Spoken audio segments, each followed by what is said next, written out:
राष्ट्रवादी काँग्रेस शरदचंद्र पवार गटाच्या वतीने जिल्हाधिकारी यांना निवेदन। नांदेड जिल्ह्यासह मराठवाड्यात ओला दुष्काळ जाहीर करून शेतकऱ्यांना हेक्टरी 50,000 रुपयांची तात्काळ मदत द्या। महाराष्ट्रात अतिवृष्टीने जो धुमाकूळ घातला आहे, त्यामध्ये मराठवाड्यामधील सर्वच जिल्ह्यात शेतकऱ्यांचे अतोनात नुकसान झाले आहे। नांदेड जिल्ह्यामध्ये अनेक शेती पिकासहित वाहून गेली आहेत। पूर्णविराम। त्याचबरोबर जनावरे दगावली, माणसे दगावली। एकंदरीत शेतकऱ्यांचे जीवन अतिशय हलाखीचे झाले असून त्यांच्या समोर आत्महत्येशिवाय दुसरा पर्याय उरलेला नाही।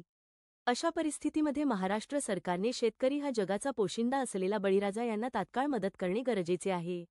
मराठवाड्यामध्ये सर्वाधिक नुकसान सुरुवातीपासून नांदेड जिल्ह्यामध्ये आणि नांदेड शहरामध्ये प्रचंड मोठ्या प्रमाणात अतिवृष्टीमुळे झाले आहे आणि अनेकांची कुटुंब उद्ध्वस्त झाली। याच अतिवृष्टीमध्ये अनेक कुटुंबातील कर्ते पुरुष, महिला, जनावरे दगावली आहेत। अशा कुटुंबांना शासनाकडून तात्काळ मदतीची अपेक्षा आहे आणि ही मदत लवकरात लवकर त्यांच्यापर्यंत पोहोचावी ही राष्ट्रवादी काँग्रेस शरदचंद्र पवार गटाकडून मागणी आहे। तसेच आजची परिस्थिती पाहता नांदेड जिल्ह्यासह मराठवाडा जलमय झालेला आहे। नांदेड जिल्ह्यासह मराठवाड्याला ओला दुष्काळ म्हणून जाहीर करा व शेतकऱ्यांना हेक्टरी 50,000ची मदत करावी। शेतकऱ्यांची सरसकट कर्जमाफी करावी। शेतकऱ्यांनी भरलेला पीकविमा झालेले नुकसान पाहता तात्काळ शेतकऱ्यांना मदत द्या।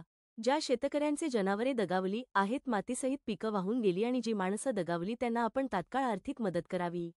अन्यथा राष्ट्रवादी युवक काँग्रेसच्या वतीने शेतकरी बळीराजाला घेऊन जनआंदोलन उभे करू असे राष्ट्रवादी काँग्रेस शरद पवार गटाच्या वतीने सांगण्यात आले।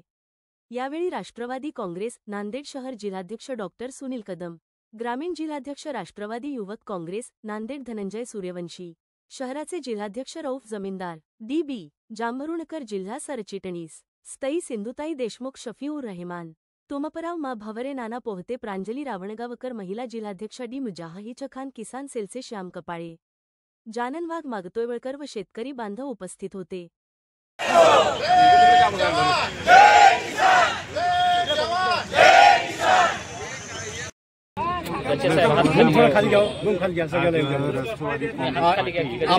बोला सर, काय सांगाल आज? ग्रामीण व शहर एकतर्फे आम्ही जिल्हाधिकारी साहेबांना निवेदन दिलंय। मागील काही दिवसापासून नांदेड जिल्ह्यामध्ये ग्रामीण आणि शहरी भागामध्ये अतिवृष्टीमुळे जे काही अतोनात नुकसान झालेलं आहे, विशेष करून शेतकऱ्यांचं जे नुकसान झालेलं आहे, त्याच्यासाठी आमच्या प्रमुख मागण्या आहेत। एकरी 50,000 रुपयाची मदत शासनाने त्वरित केली पाहिजे शेतकऱ्यांना, कारण आता शेतात काहीच राहिलेलं नाही, सगळे पिकं गेलेले आहेत। दुसरं म्हणजे प्रलंबित मागणी जी आहे ती शेतकऱ्यांचा सातबारा पुरा करायचा, हे आश्वासन शासनाने दिलेलं आहे, त्याची या निमित्ताने शासनाने पूर्तता करावी। शहरी भागामध्ये, सखल भागामध्ये जे पाणी गेले तिथे सुद्धा नुकसान भरपाई म्हणून प्रत्येक कुटुंबाला 30,000 रुपयाची मदत करावी, या प्रमुख मागणी आहेत। आज राष्ट्रवादी काँग्रेस पक्षाच्या वतीने जिल्हाधिकारी साहेब यांच्या मार्फत आम्ही मुख्यमंत्री महोदयांना निवेदन दिलेलं आहे।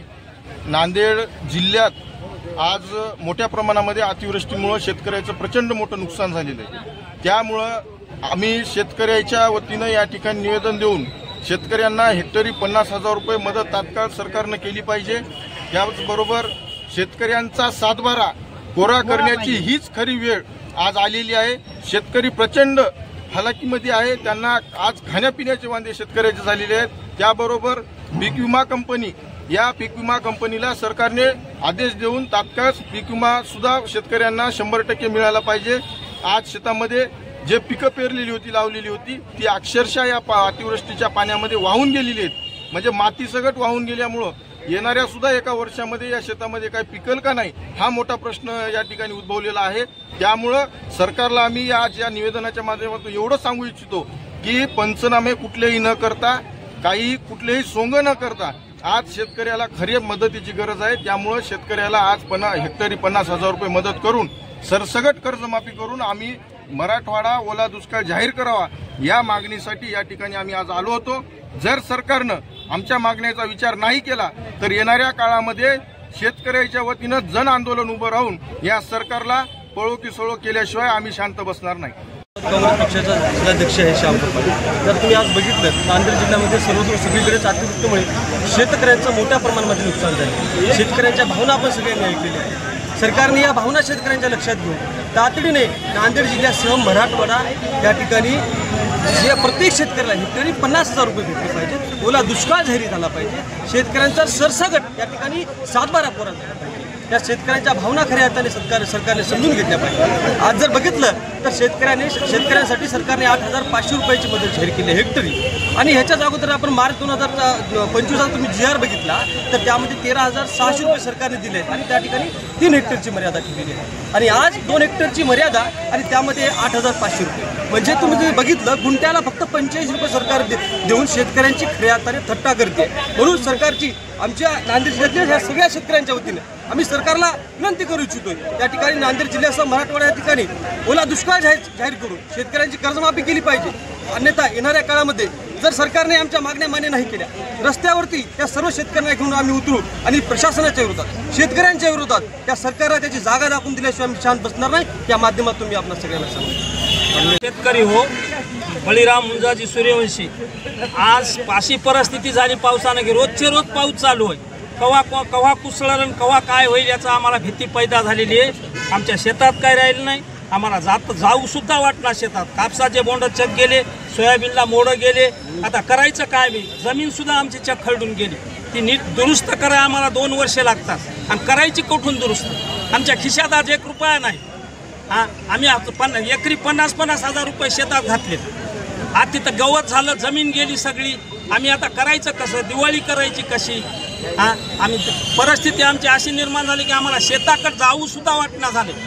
आता करायचं काय? आम्ही त्या सरकारला कळावं की नाही? आम्हाला म्हणतं घ्या 8,000 रुपये. 8,000 काय होईल?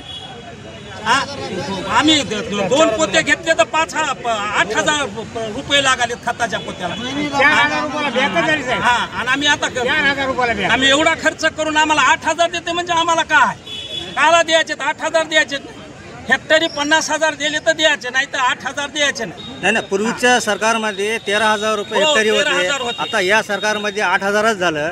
मग याच्यावर तुम्ही शासनाला काय बोलणार? तुम्ही आम्ही शासनाला तेच सांगणार. मागं 13 दिले, काय भूमिका ठेवणार? 3 हेक्टरची मर्यादा ठेवली आणि आज तुम्ही 8,000 द्याले आणि त्याला 2च हेक्टरची मर्यादा, 1च हेक्टरची मर्यादा करायला म्हणजे त्यानं काय करायचं? आता तुमची आता प्रमुख मागणी काय? आमचं म्हणणं की बाबा आम्हाला 50,000 एकरी द्यावं आणि कर्जमाफी पूर्ण करावं. आज आम्हाला विमा द्यावा. आम्ही खिशातून आज 10,000 5,000 रुपये विम्याला भरलेले आहेत. काय 1 रुपयावर विमा असा राहिला नाही. आता बरं, सरकार तुमच्या मान्य नाही मागणी केली तर काय करणार? पुढची भूमिका? आम्ही बाहेर निघू, रस्त्यावर निघू. शेतकरी आम्ही आखरीला की नाही काय करायचं ते करू. रुमणे मोर्चा काढू. आमची अशी परिस्थिती झाली, आम्ही करायचं का? आम्हाला शेताकडे जायचं काय? तरी सरकार आम्ही कुठे जायचं? आम्हाला काय आमच्या शेतातच काय राहील? धन्यवाद. मुख्यमंत्री देवेंद्र फडणवीस यांनी म्हटले होते योग्य वेळ आल्यावर कर्जमाफी देईल. आज मराठवाडामध्ये आभाळ फाटलेला आहे. मुख्यमंत्री देवाभाऊ हीच वेळ आलेली आहे शेतकऱ्याचा सातबारा कोरा होण्यासाठी. तुम्हाला वर्षा बंगल्यावर झोपण्यासाठी 22 लाखाचा क्वाट लागते आणि माझ्या शेतकऱ्याला एकरी 3,500 रुपये कसे पुरणार? तुम्ही छत्रपती शिवाजी महाराजाच्या पुढे नतमस्तक होऊन महाराष्ट्रात बॅनरबाजी केली, लाखो करोडो रुपये खर्च केले, पण माझ्या बाला 3,500 रुपये देऊन खऱ्या अर्थाने तुम्ही महाराष्ट्रातल्या शेतकऱ्याची कुचेष्टा केलेली आहे. ते चेष्टा थांबावी हीच आमची विनंती.